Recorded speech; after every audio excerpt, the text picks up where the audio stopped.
Welcome to my podcast with Cassidy, and we're going to be talking about the difference between mythical versus moral monsters. Hey,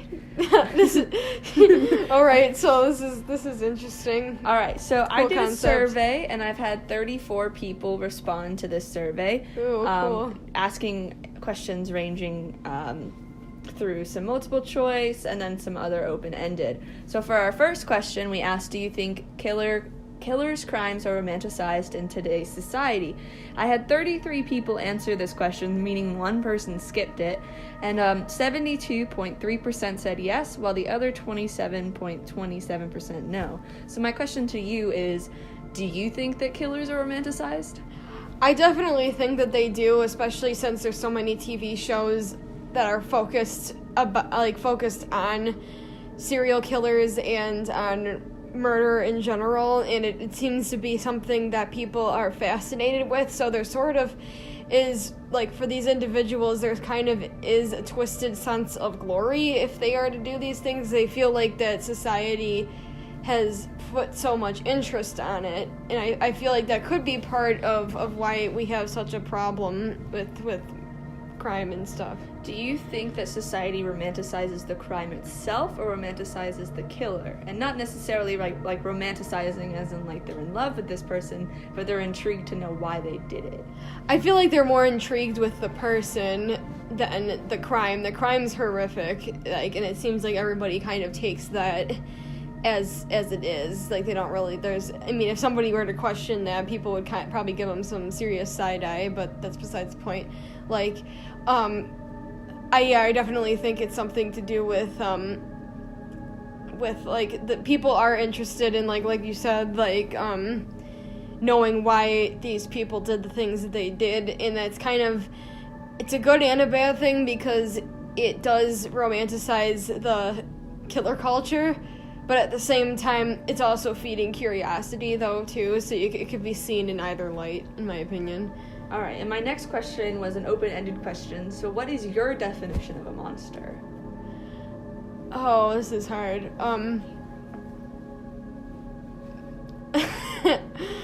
My friend insists that it's her, but it's not. I don't agree with that. I would say a monster is someone or something that purposefully goes out and willingly makes choices that are destructive to oneself and to others around them, as well as to the environment, without any sort of second thought or empathy, or like real concept of love or anything, or maybe they understand the concept of love, but they openly reject it. I feel like and actively go out to take that sort of light out of the world. To me, that's kind of what a monster is. So you would say that monsters are more moral opposed to, like, mythical? Yeah, I would say probably more moral, definitely. With this question, I had 3 people who skipped it, but most of the people who responded were also on that same wavelength, where they saw it as a person or something that was morally incorrect. I've had a few people say that anything that kills for enjoyment, anything from murder to a fictional character or being, and then someone also said someone whose intentions are malicious and they take pleasure in it. I had very few people say it was a non-human creature, but I do have one person who said it was a non-human creature. Mm-hmm. But a lot of people responded saying that it was a moral thing opposed to a mythical thing. So with that, Bigfoot and the Loch Ness Monster are defined as cryptids. So would you consider them monsters then if your definition is more of a moral? No, I wouldn't, because I would see that maybe from older generations, maybe they would consider cryptids monsters because of just the way they thought back then, of like that they were a lot more closed-minded and generalized things a lot more by appearances. I would look at Bigfoot and Loch Ness Monster as just other animals, and in my opinion, animals have never done anything wrong. I think animals are just like little angels to the world, like, so just doing the circle of yeah, life. Literally, like, I don't feel like even if an animal looks strange to us, they weren't created and they weren't born to look good to us. They serve their own purpose. So I wouldn't go and look at a cryptid or, let's say, a blobfish or something and go and say, oh, that's a monster. It's like, no, it's just a blobfish. Just leave it alone.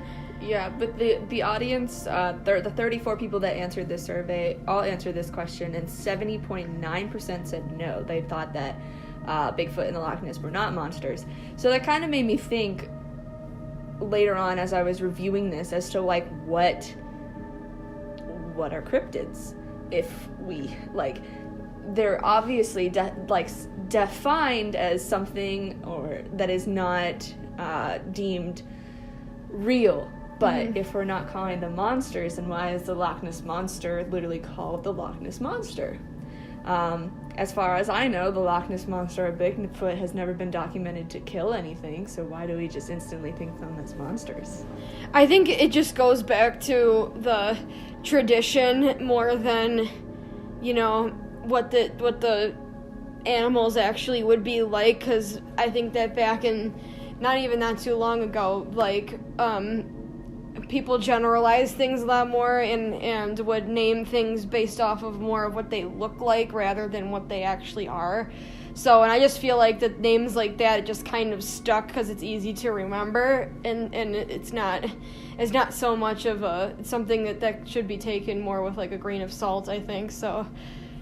Okay, and then in the next question, I'm just going to read you the percentages first. So for this one, there was three choices. There was yes, no, and depends. So for yes, I had 76.47%.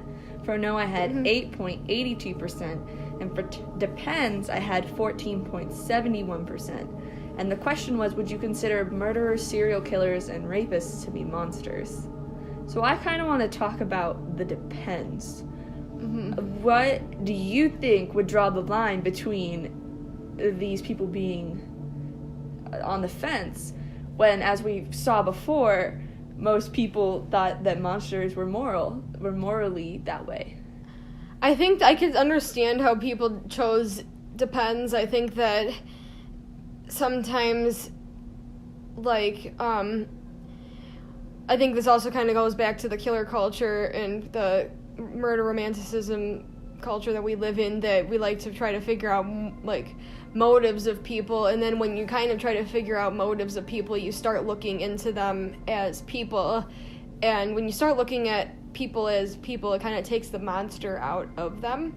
So I think that if people look at these individuals and their circumstances and their past and are like, oh, well, that's why they're like that, or oh, they had this mental problem, or this made them like this, it wasn't their fault. In my opinion, I don't really know with that. I feel like that every situation is different, but I can't say that somebody who, in my opinion, somebody who is a monster freely chooses to behave in that way for no other reason than they just don't care, or they get enjoyment out of it.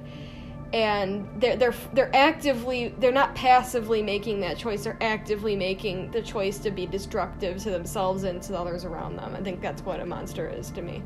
Yeah. I don't know. This question, this one was interesting. I added the depends to see if people would actually respond, and I was kind of intrigued how they responded. I kind of wish that I had a separate question kind of asking those people who answered depends as to why they said that. But, I mean, I guess it is really all circumstantial. My next question is going to be more for you. I won't really read you the statistics because they were kind of all over the place. This question was actually really, like, the numbers were actually really close together. So, for example, do you watch shows like How to Make a Murderer, or shows that provide reenactments of crime? So, like, OJ versus the People, or even recently there was movie, I think, that Lifetime did that was discussing the murder of Versace? I think that I watch things kind of, like, I'll watch 2020 sometimes when they have stuff about, like, murders and stuff, or about missing people, or about different things like that. And it definitely, I'd have to be in, like, the right kind of mindset to watch stuff like that, because that stuff is very heavy. What do you think intrigues you to it? Do you think it's just, do you pay attention on the case? Do you pay attention to the murder they're discussing? Or is it just, like, it's on? It's more of, I kind of tried to listen to, like, the story from kind of the victim's family's perspective. To be honest, I don't really care about what the killer thought. In my opinion, I want to do a bunch of things to the killer that are... I don't want to, like, I don't think that there's anything intriguing or fascinating to me about someone who would do something like that. I'm more interested in the families and the emotional kind of aspect to this, because I want to be, like, not that I want to be like, but I want to kind of empathize more with the people who are the most hurt by this whatever crime it was. Yeah. Based on the results, I actually had the question I asked, I had it was either all the time, sometimes, depends on the killer, depends on the case, or never. Mm-hmm. And I had a lot of people say all the time or sometimes, and then no one said depends on the killer, which I thought was interesting, because I personally would be more intrigued to learn about a certain person opposed to some other cases, but that's just me. Like, I'm not as interested in learning about John Wayne Gacy as I may be about, like, I guess in this situation it would be the disappearance of John Bonet, but, like, I watch a lot about John Bonet, whereas I don't watch because of other people. But then again, it's that, with her case especially, it really is, they don't know who the killer is, so maybe it's that. Yeah. So this kind of goes on to something you've already said, but do you find serial killers interesting?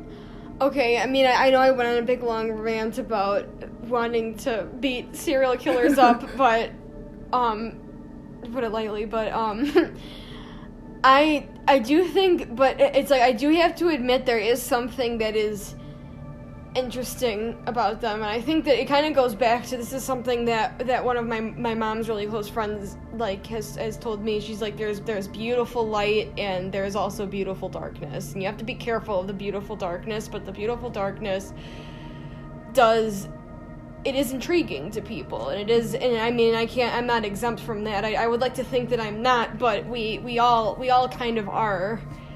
And serial killers are definitely my guilty pleasure, and I think it was more because my mom was always so interested in, like, watching Forensic Files and watching 2020 or just anything. And I mean, Saturday nights we were just constantly watching things about cases. Mm-hmm. But it also kind of numbed me to the reality of the world, because it's just like there is so much darkness that goes on. There are so many terrible things that happen, but it was like I constantly was watching it. Yes. So I feel like a lot of the time we don't realize what's going on, and so by watching it, it's like keeping you in the loop.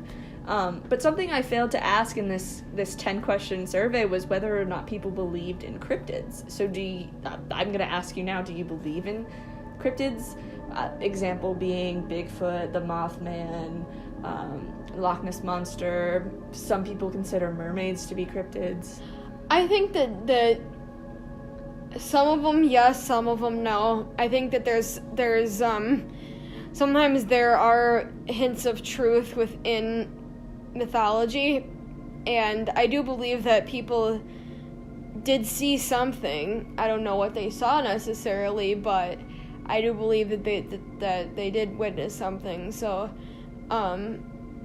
yeah, I'd probably say depends, I guess. Okay. This is kind of more of like a deeper question, and I was kind of interested by how many people like how the numbers were for this question. I asked, society that doesn't believe in these cryptids because we can't see them. Do you think this is a fair argument when analyzing mental illness? And I had 26.47% say yes, and 73.53% said no. Meaning, so the actual numbers behind that is I had 9 people say yes, they thought this was a fair argument, and then no, I had 25 people say that it wasn't a fair argument.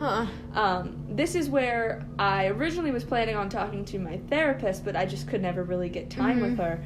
We were going to try and analyze deeper into why we mentally want to find these creatures, or why we're mentally why we're so fascinated by serial killers and what it is she thought, like, from a science viewpoint as to why we're interested. So I want to hear what you think about these numbers, because this is where I kind of want to know why people said yes. Of like why they think if you can't see it, it's not really there, kind of thing. I think that just has to go. I think a lot of it has to do with how we were raised, and I do feel, though, that in this information age that is slowly starting to strip away, that people are less likely to go and say, oh, if you didn't see it, it's not there. 'Cause obviously gravity exists. You can't see it, but it's holding you to the earth. You know, you can't... There's things that might not be tangible, but that doesn't mean that they can't and don't exist or wouldn't exist. So yeah. This is actually a perfect segue into my next question. I asked whether they thought, why people hunt for creatures that we have no proof of existing. And something that I thought you could really talk about was someone responded with it's a form of escapism. They want to believe in things that they can't see, like religion. And so it's kind of this idea with, like you said, how, like, we can't physically see gravity, but we know it's there. Right. And that leads us into an even deeper conversation over religion. Yeah. Oh, this is, like, because it's cool. That's a cool, like, question. But, yeah, I think yes and no. I think, again, it depends on the person and what they're, like... I do believe that people who are hunting for cryptids are kind of... I feel like a lot of people that are curious about subjects that are kind of non-conventional, I think that they're just trying to, like, push the limits of what society is saying or says, like, does or does not exist. I think they want to just, like, see, like, oh, I can prove you wrong and stuff. Right. I had people say they want to believe in something other than human life. That brings into the deeper question with over religion. Religion and, the afterlife. Yeah. But then I've also had people who responded with saying they have, like, nothing better to do, or they're just trying to fill a void in their life. So they're just trying to distract themselves. I don't feel like it's a distraction necessarily. I feel like that there is something within us that's instinctual, that we wonder about who we are and where we came from and what our purpose is. And I think that our purpose can be different for different people. And I think that's kind of where religion comes in. Because everyone, in my opinion, everybody walks kind of a different life path, and sometimes that leads them to different things, like different religions and stuff that promotes different kind of things that maybe they need. So I guess in sort of a way, it would be filling, like, a void, I guess, sort of, but not in an unintelligent way. I feel like it's in a very intuitive way. I don't feel like that it's something that they're just trying to waste your time. Because if you're just trying to waste your time, then why would you do that? You can go play, like, Legend of Zelda or something. I mean, that's not a waste of time. But, yeah, it's like you could go do something fun like that, if you want to just waste your time. Like, why waste your time on this? Yeah. We're just getting down to the last 2 questions now. These were also open-ended, and for some reason, with my audience who was answering them, I asked people on Facebook and Twitter and also Snapchat, and for some reason, every time I had an open-ended question, 3 people would skip. I don't necessarily know if it was the same people. Maybe they're just lazy. But my last 2 questions were basically just evidence. So what would you define as substantial evidence to prove that cryptids exist? In people's responses, a lot of them said well-documented and clear sightings by at least 2/3 of a population. I thought this was an interesting number. And then I also had a lot of people who said, like, firsthand, seeing it firsthand. So they thought firsthand accounts. Other people said video and photo evidence, while other people said genetics and visual proof. And within the past couple weeks, we've in class we've watched documentaries showing us video footage of Bigfoot that was made in the 60s, the Patterson-Gilman film, very popular, where we see Bigfoot basically walking across this lake. And further in this documentary that you can find on Netflix, they were like analyzing scientifically if Bigfoot could be real, and they had so many things saying yes, he could be real. And there was these supposed footprints, and like they matched the human body, and they matched how Bigfoot walked in this, and they deemed that this person, it could not be a person in a suit. So we have all this evidence, I'm saying in air quotes, but for some reason it's still not enough proof to prove that Bigfoot's alive. And then I had somebody else who said substantial evidence would just be identification of the corpse, and somebody else just said simply proof. So I guess the big question is as to what is proof, because my next question was, why aren't eyewitness accounts not accurate in these situations?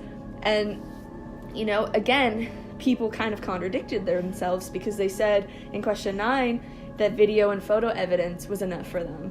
But then, or, you know, somebody else said too that firsthand accounts was enough evidence. But then once we change it up, they went against that, and they said that eyewitness accounts are mostly hearsay. They're leaked info from others combined with the things that they saw in air quotes.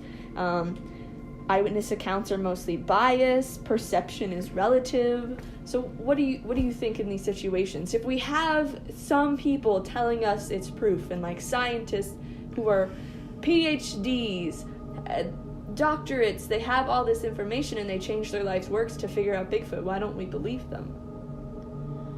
I think it all has to do with money, if you want to know my honest opinion. I think it all has to do with it, and it's not even just with Bigfoot. I mean, Bigfoot would be kind of on the lowest of the priority list. If they don't have, I mean, there's hardly, like, this is a kind of an off-topic rant, but there is hardly any funding for things that are very real, like very real medical things, that there's hardly any funding for.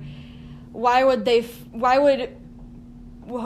people fund Bigfoot over these medical conditions that, you know, are very, very physical, that everyone knows that they are real? Why would you spend this money on something that you don't even know exists? It's basically kind of fiscally throwing cash down the toilet, I think, in a lot of people's minds. So I think that honestly that's the most I guess practical reason. I don't really think that even if there was complete proof, I feel like that still wouldn't even necessarily even do that much for the argument, if you want to know my honest opinion.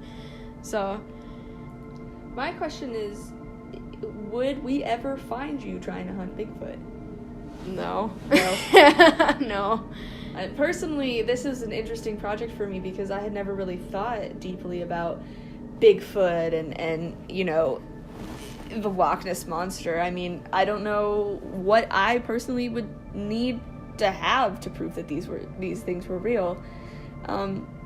So this was a question I was going to ask my therapist, but I guess my question is, do you think there is a connection between the hunting of serial killers and the hunting of Bigfoot? I feel like that they are kind of completely different. even though they both share the same concept of both of them being monsters, I do feel like they are completely different. Yeah. All right, well, thank you for discussing this with me. Yeah. I really appreciate it. I think we had some interesting conversations. Yeah. And I'm sorry, Jessica, you have to listen to 25 minutes of us ranting. Yeah, but rants are good. And that's the end. So thank you. Bye.